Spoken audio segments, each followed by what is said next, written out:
तो आओ यार, अपने कान में ईयरफोन्स डाल लो। क्या डाल भी लिए? बहुत तेज हो रहा है, बहुत तेज हो रहा सालो। खैर शुरू करते हैं बिना किसी बकचोदी के। दूर रहो, जाओ जाओ एसी में जाके बैठो। हाँ नहीं, मुझे हॉटनेस पसंद है। पर मुझे ऐसे कूल बॉय लोग को। ओह कूल।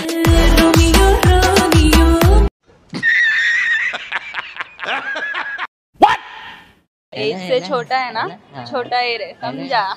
ठीक है, छोटे लोग क्या पप्पी। Hey y'all, come look at this. उठती हूँ। हाँ तो रली वाले झुमके पे जिया ललचाए। कौन है?